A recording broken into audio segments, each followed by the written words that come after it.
Seja bem-vindo para mais esse vídeo aqui no canal. Esse aqui é aquele tipo de vídeo que eu vou fazendo o logo ali atrás, é esporte, e vou conversando com vocês. Como vocês podem ver, hoje eu fiz um mago aí como mascote e dá só uma olhada no que eu já tô fazendo. Já é uma dica que eu quero dar para vocês, então já vou começar esse vídeo com dica.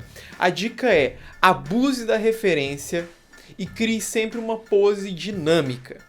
Tá? Como assim abuse da referência e cria uma pose dinâmica? Você pode ver que esse mago, geralmente o que as pessoas que estão começando elas fazem? Ela faria esse mago aí com o rosto normal, sem expressão e provavelmente com a mão para baixo. Uma posição tipo assim bem mais ou menos, bem fraca. Então tenta colocar uma posição mais dinâmica. O exemplo aí foi o jeito que eu fiz. Eu peguei uma posição legal, tipo assim, ele controlando a magia, que geralmente quando o mago tá olhando uma bola de cristal, alguma coisa assim, ele faz isso com a mão. Foi mais ou menos a referência que eu tentei passar aí, fazendo esse tipo de ilustração. E olha só que legal também. Eu usei uma foto minha, se eu voltar um pouquinho aí no vídeo, para poder pegar a referência e fazer à mão. Então isso é bem legal. Então abuse o máximo possível das referências que você tem aí perto de você. Tanto visuais quanto mesmo olhando. Na verdade só visuais mesmo. Mas quando você não achar a referência na internet, a minha dica é tirar foto. Olha ali do lado nas referências. Vocês podem ver que tem fotos minhas. Por quê? Eu queria uma referência de uma pose, que é essa pose que você está vendo aí. Só que tem que eu não achei nenhuma dessas poses aí na internet. Então o que eu fiz? Eu tirei uma foto na pose que eu queria. Mesma coisa a expressão facial. Eu queria mais ou menos uma referência dessa expressão. Eu fui e tirei uma foto minha fazendo essa expressão. Então, abuse da referência para poder fazer as suas poses dinâmicas, umas coisas mais diferentes. Saia do comum. O comum todo mundo faz. Se você fizer uma coisa diferenciada, aí que você vai se destacar. E aí que você vai conseguir mais e mais e mais clientes, tá? E também mais uma dica aqui, para você que quer conseguir cliente, para você que não consegue ter o seu logo aprovado aí de primeira pelo seu cliente e tudo mais, lá vai outra dica. Então, senta que hoje o vídeo tá cheio de dicas, cheio de coisa legal, aqui conteúdo para vocês. É o seguinte, você tá fazendo aí o logo para um cliente, vou dar um exemplo aí desse logo que eu fiz. No desenho eu fiz poucas alterações, a gente brincou muito na parte de alteração de cor. Mas o que acontece? O cliente, na maioria das vezes, ele fica indeciso, porque ele não sabe exatamente como pode ser aplicado, o que é o certo e errado de fazer ali na hora do logo. Então, você tem que dar o direcionamento para o cliente. Vou dar um exemplo básico aqui. Vamos supor que você é um engenheiro e você tá com o cliente ali querendo construir uma casa. O seu cliente vai vir e fala assim: eu quero construir com a sala aqui, só que eu quero 4 andares e assim assado. Aí o engenheiro vai virar para você e vai falar assim, na verdade você engenheiro vai ter que falar para o cliente: olha só, 4 andares vai ser impossível por causa do seu terreno, porque a gente teria que fazer uma estrutura assim assado. E o que você vai ter que fazer como engenheiro? Você vai ter que convencer o cliente e mostrar para ele que não dá para ele fazer 4 andares. Aí você vai ter que falar: o terreno não aguenta a estrutura, vai ter perigo de cair caso fizer 4 andares. Outra pessoa pode até fazer um prédio, uma casa com 4 andares para você, só que vai correr um sério risco. Então você tem que explicar tudo aquilo para o cliente.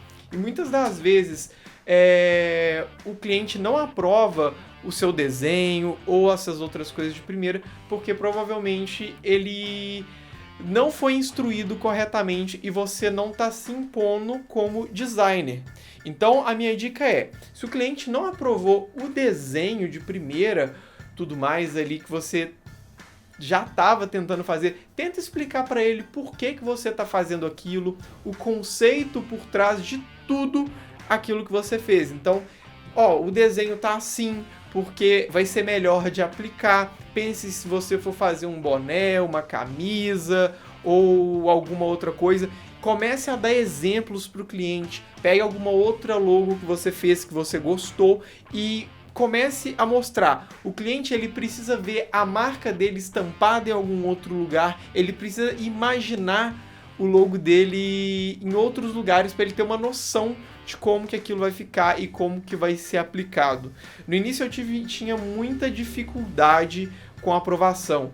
Eu fazia geralmente uns 4, 5 rascunhos, e isso até me tirava do sério. Essa aí, por exemplo, que vocês estão vendo, o meu desenho ele foi aprovado de primeira. A única coisa que eu e o meu cliente ficamos discutindo e alterando foi as cores, porque ele não tinha ainda cores definidas para a loja dele, que no caso aí é uma tabacaria. Então eu fiz um logo estilo esporte, que não é para uma equipe esporte, é para uma empresa, uma tabacaria. Então ele ainda não tinha muito bem as cores definidas, a gente estava definindo ali no meio do projeto e a gente testou várias cores. Só que tem que é muito mais tranquilo você fazer uma leve alteração de cores do que você ficar alterando o rascunho.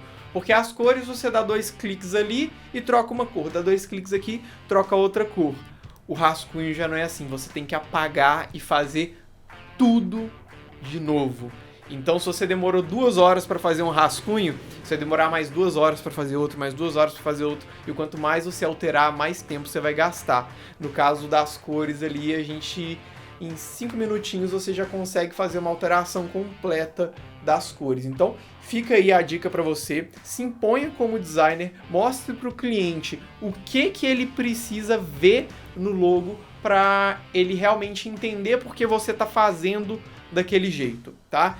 Então, dica tá dada, agora eu vou falar um pouquinho sobre o processo aí. Vocês já viram bastante coisa, mas não custa nada eu vir aqui e continuar falando pra vocês, tá? Então, como vocês viram aí lá no início, eu peguei bastante referência, igual eu falei com vocês. Não economizem na referência, tá? Usa muita referência, o máximo que você puder. Se você não achar referência do que você quer no Google, tira uma foto sua, se use de referência. Ah, eu quero um cara com uma espada com a pose tal. Você não tem uma espada na sua casa? Não tem problema. Pega a vassoura, tira uma foto ali, coloca o seu celular no armário, programa o timer dele, faz a posição que você quer, segurando a vassoura ali, fingindo que ela é espada, e pronto. Você já tem uma base para poder começar a fazer todo o seu rascunho ali, e você é a sua própria referência. Nada melhor, né? Então, foi isso que eu fiz, peguei as referências, fiz ali a base do mago do jeitinho que eu queria, e a partir daí eu comecei a dar essa cara mais esporte, né, que a gente coloca nesses mascotes voltados aí para a área do esporte, que é esse traçado mais grosso, as sombras bem marcantes. Então foi isso aí que eu comecei a fazer. Depois que eu fiz isso, igual eu falei, eu fiquei definindo cores com o cliente. Isso aí eu não mostrei aqui no vídeo, porque a gente ficou ali na conversa e tudo mais, definindo essas cores. Depois de definidas as cores, aí sim eu fui para esse processo que vocês estão vendo agora, que é o processo de vetorização, que é onde eu finalizo o projeto, né? Onde ele realmente fica com aquela cara profissional. A vetorização é um processo mais importante, e eu digo, como designer, é o mais chato também, porque você tem que fazer tracinho por tracinho, todos os traçados ali a gente faz na mão, e só que tem que o resultado é sensacional, porque uma imagem vetorizada você pode aumentar o tamanho que for, que ela não distorce. Logo você consegue fazer outdoor, você consegue fazer a placa da empresa. O vetor, como vários programas conseguem ler os arquivos vetoriais, você já manda direto para uma gráfica ou para uma confecção, às vezes para bordar no uniforme, bordar num boné e tudo mais. Então já fica tudo prontinho, tudo bonitinho, só mandar para o cliente ele usar. Tá? Então aí eu tô terminando já o processo de vetorização. A última coisa que eu vetorizei aí foi o narguile. E eu quero que você já comenta, aproveita que você tá vendo aqui, já deixa o seu like, que eu sempre esqueço, eu não sou um péssimo youtuber aqui, né? Eu esqueço de pedir like, inscrever. Então, se você tá vendo até aqui e tá gostando do vídeo, já se inscreve, tá? E já estamos chegando aqui no resultado final. Eu ia falar mais coisa, mas eu acho que melhor de tudo é você ver o resultado final do logo. Então, esse que você está vendo aí na tela agora é o resultado final. Eu gostei muito, o cliente também gostou bastante. Eu quero saber o que você achou, tá? Lembrando, o letreiro eu fiz um tipo de letreiro normal, mais padrão, por ser uma empresa e por encaixar melhor nesse logo. A gente tem que olhar bastante isso também. Então acho que encaixou legal, ficou muito, muito top. E eu quero que você comenta aqui pra mim, agora sim. Eu quero que você comente pra mim o que você achou desse mascote, desse logo em si. Você gostou? Se você não gostou? Então deixa aí no comentário. Se você gostou do vídeo, já deixa aquele like, compartilha ele com seus amigos e se tiver te dado algum insight, né, já fala aqui para ajudar mais gente também. É isso aí, esse vídeo vai ficando por aqui, eu acho que eu já me alonguei bastante nele e um forte abraço para todo mundo que assistiu até aqui e fui!